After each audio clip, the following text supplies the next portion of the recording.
This is the all-new 10.26-inch Android 13 portable car screen, the A3470 by the brand known as PODOFO. And in this video, we'll be taking an in-depth look at this device in order for you to make an informed purchase decision. This device comes loaded with several extremely useful features such as wireless Apple CarPlay, wireless Android Auto, the ability to mirror your Android or Apple phone screen onto the device itself, apart from of course the front as well as rear dash cams. And all of this can be yours in just $118 if you use my exclusive discount coupon. More on that later on. As it is already quite obvious, this sort of a device is made specifically for older car models or even for those newer cars where there isn't any center console or a head unit. So as long as there's plenty of free space on your car's dashboard, this thing should work just fine. So without further ado, go on and subscribe to my channel and turn on the bell notifications, and let's finally get on with this video.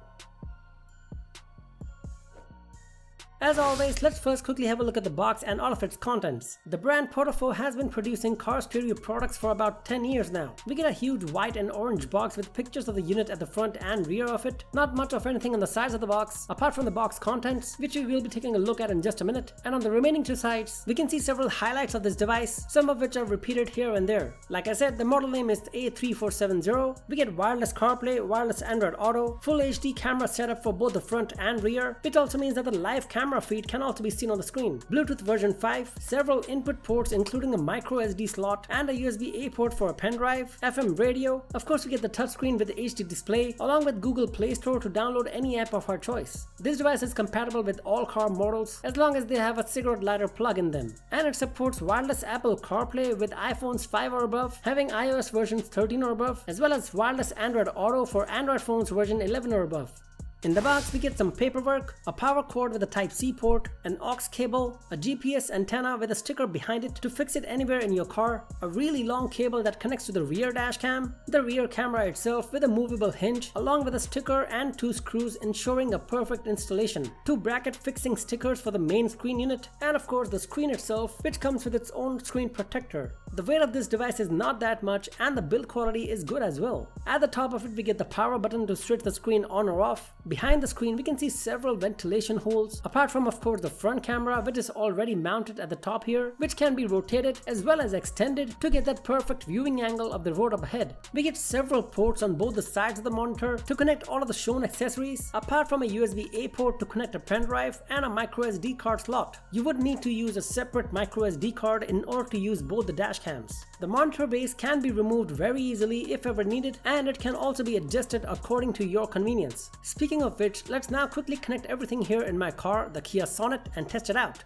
The A3470 by PODOFO is an Android 13 system with an octa-core processor. Comes in just one memory variant, which is 4 gigs of RAM with 64 gigs of internal memory or ROM. And as you can see, the screen is bright enough to be used inside the car even during high temperatures. I've set up the rear camera like this in order to get the best viewing angle of the road behind the car as much as possible. The touchscreen is quite responsive even though its RAM is just 4 gigs. And if you prefer, you can always pair a Bluetooth mouse as well. Looking at its main menu now, we can see a side dock on the left with 5 prominent options. Starting from the top, we get the recent apps icon where we can open or close any app, and we can also access the split screen function, which is for sure a very useful feature on such a big screen. Then we get the camera icon that allows us to see the live feed being received from the front and rear cameras, either one by one or simultaneously. We'll take a look at this in a while. Next is the home icon, which is the main menu. Then we get the settings icon where we can access several basic connectivity settings like the Wi-Fi, hotspot, GPS, and Bluetooth. We can even control the screen brightness and screensaver settings from here, apart from the volume settings. But if we press and hold this same settings icon, we can very swiftly enter the split screen feature. Very handy. Of course, one of these screens now would be the entire system settings app, which doesn't seem to be that much. And finally, the back button, which is quite obvious. Next to the side dock, we can see the time and date as well as a now playing widget mainly for music. And then we get several icons and apps. The navigation icon to check and see if the GPS is working correctly or not. The file icon to access the internal memory, the micro SD card, the memory card, as well as a pen drive if you have any inserted into the device. Camera icon is the same as this camera icon in the side dock.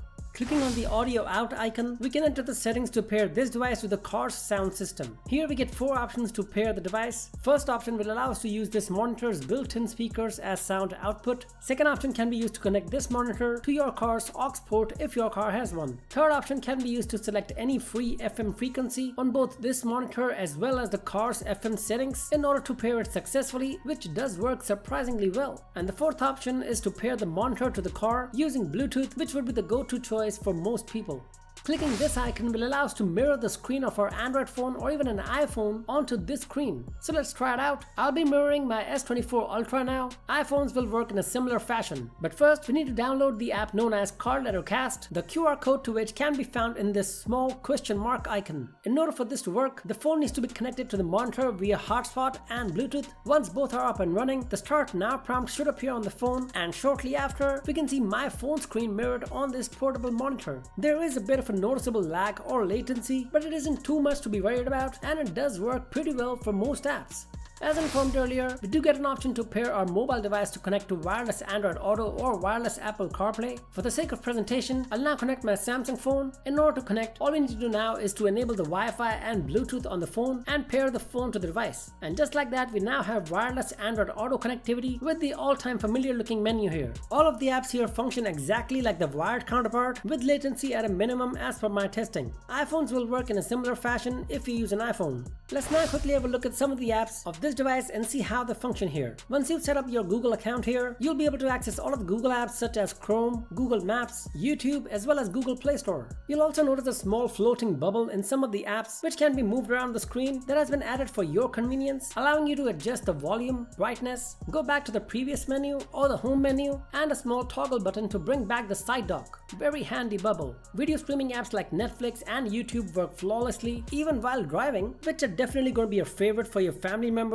or friends sitting in your car as co-passengers. And if you have any personal video files or movies saved locally in the inserted pen drive, then you can view them here on the screen as well. And of course, Google Play Store works just as intended, where we can even use voice search to look for apps to download. We even get the option to download, install, and play games on the screen itself, which would be a great option if you have kids traveling with you every now and then. And as you can see here, hill climb racing seems to be working smoothly with my paired Bluetooth controller, which is the Cosmic Bytes Stellaris gamepad. Other games should work in a similar manner, provided those games also support gamepads. You do always have the option to download and play other high graphics games as well. Finally, let's talk a bit about the dashcams. We get the option to switch between the front and rear dashcams with a simple touch. By double tapping, we can go full screen, wherein we get yet one more option to see both the cameras side by side. Down below, we get a few icons where we can access the recorded files, capture an emergency video in case of a mishap, which by the way can be set to auto detect as well, which you'll see in a bit, take pictures from both the cameras simultaneously, start or stop the recordings, mute or unmute the recordings, and of course enter the dashcam settings from where we can format the memory card, which I recommend you do as soon as you start using these cameras. We can change the record time frames per file. I usually set this to 1 minute, enable or disable, and set sensitivity for collision detection, change the speed units, as well as flip the front or rear cameras horizontally, which would eliminate any mirror effect you see on your screens. The quality of both the cameras are good and acceptable for what it's worth. It performs quite well during daytime, but struggles just a bit in the absence of good lighting conditions. Still, I would say it performs fairly well for the price it comes in. In conclusion, the A3470 by PODOFO can be considered a good purchase, as it helps in providing loads of features, especially in those cars where there is no infotainment unit to begin with. Purchase links for this device can be found in the description below. Use my discount coupon HarryWT to get $30 off on your next purchase. At the time this video is being recorded, this device is available for $148 US, which includes all shipping charges, meaning that using my discount code HarryWT, you would have to pay just $118 US, which I think is a pretty good deal for this device. And apart from this portable screen, there are several other car accessories they have to offer for you to check out. For reference purpose, my A3470 by PODOFO was delivered to me in about 10 days time with no hassles whatsoever. And with that, we have reached the end of this review video. Hope you found this video informative. I'll catch you guys soon in the next video. Until then, stay safe and take care. Bye.